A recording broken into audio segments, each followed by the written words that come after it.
you doing? You look so great. You look very refreshed and like glowing today. Thank you. You know, I have to say I am in a good mood because I got my dad and my stepmom the vaccine yesterday. Went to Dodger Stadium. We waited in line.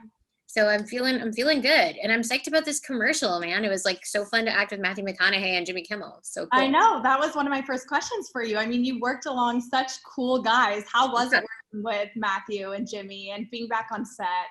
Well, they're great, but honestly, I'm such a Dorito head from such a long time that when they were like, hey, do you want to come and do this? And I was like, yes, Doritos, please. I'm obsessed with Tapatio Doritos. We need to talk about the flat Matthew situation. Can you talk about that? What is a flat Matthew? Can you solve the mystery for us? I mean, what else can you tease from the commercial? He's a fruit roll-up, but in Matthew McConaughey form, right? That's kind of what he is.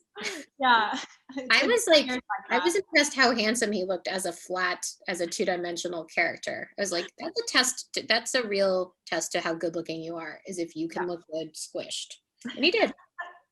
That's hilarious. And I know Doritos is reintroducing the 3D Doritos, which are so cool. Yeah. Have you tried them? Have your kids tried them? Do they approve? What are the thoughts? I have tried them. My kids have not tried them. They gave me some to try. And I guess technically I could have saved some for my children, but I didn't. I just ate them myself.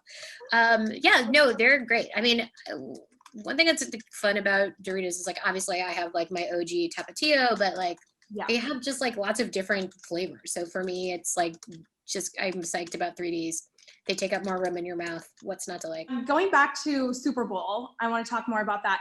How are you going to be celebrating this year? Are you rooting for anyone in particular? Are you here for the commercials like we all are? How is that going to be? So I think the dream would be I come from kind of a big football family. I'm from Boston. My dad loves the Patriots. And so I was like, oh, interesting. Is he going to like Tom Brady now that he went to the Buccaneers? And he still does. He's just a big Brady guy. And so my dad yesterday got his first shot of the vaccine and he's in his 70s. So I'm like, hoping that there's a way that we can do like a socially distanced Super Bowl viewing party, you know, and he's kind of in our pod, but we've been extra careful because of, you know, LA has obviously been so bad with COVID. So hopefully when it airs, he can come over, we can kick back, share some Doritos and just like have a good time.